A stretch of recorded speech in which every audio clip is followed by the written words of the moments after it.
So you're a philosopher? Yes.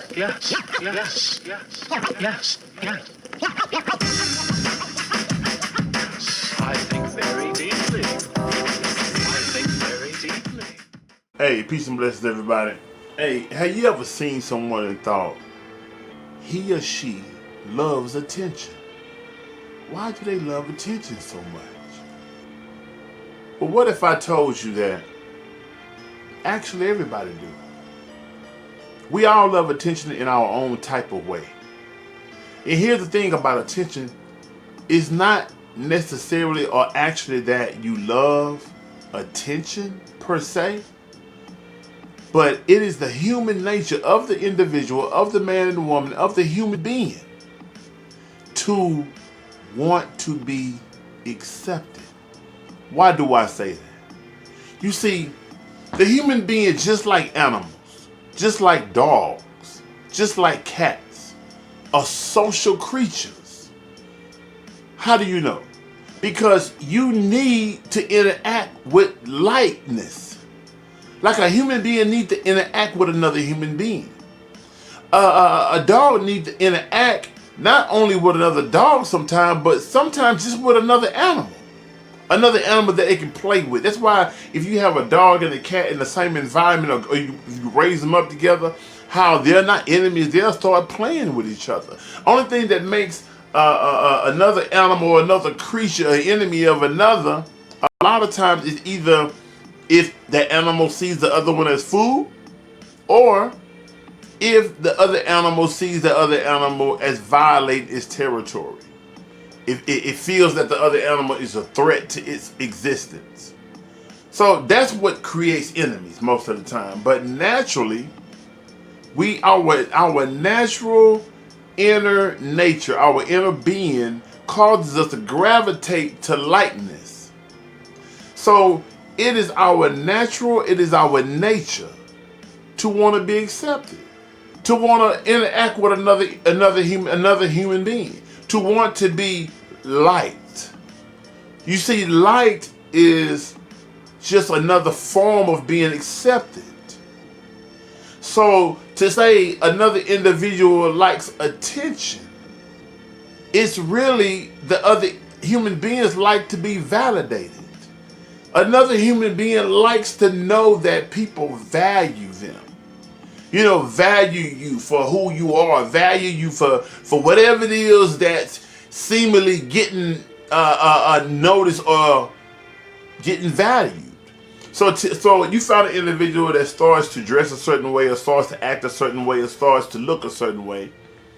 The individual begins to do that because it seems that other people seems to value that. That's what people are paying attention to. That's what people are giving their attention to. That's what people are applauding or praising. See, here's another piece of that. You see, the social aspect of us is our animal aspect. Is our animal, or is our relation to the animal world, our physical being, right? But to be praised, to be celebrated, to be, I say, validated, is also your God-like nature. You see, one of the ways that one identify God is by worshiping it. It's something that's being worshipped. So God is something that is being worshipped. Anytime you worship something, anytime you submit yourself over to something to please it, to serve it, to act in the will of it, like to whatever that will is, that you submit to that will to carry out the will of something else, then that, in definition, by description, becomes a God to you. So now, God, the most supreme being, the most high, in submission, everything in submission to the supreme power, right, is a form of worship, is a form of praise. Praise also looks like, woo, praise.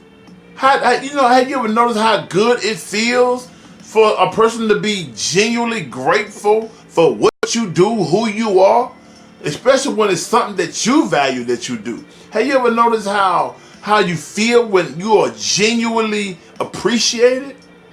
That is a form of praise. That is connected to our God-like self.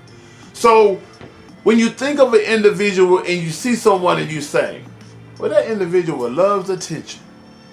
Well, the individual has find that people has find value in whatever the individual is doing. And that might not be the most valuable aspect of that person.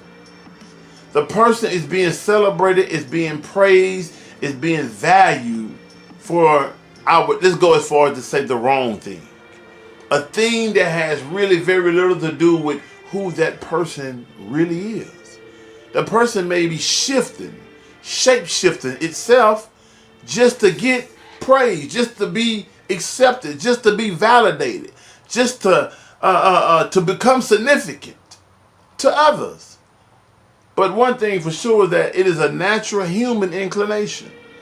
The problem lies typically is when we start looking to be praised or to be valued or to be validated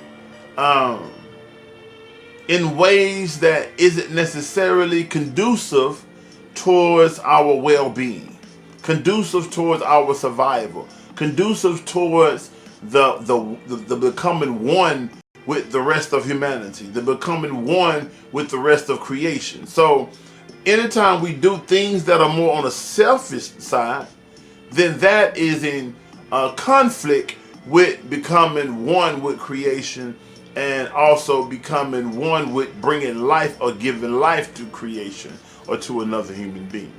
But I just really wanted to point out that when we see someone and we think that person, that person loves attention.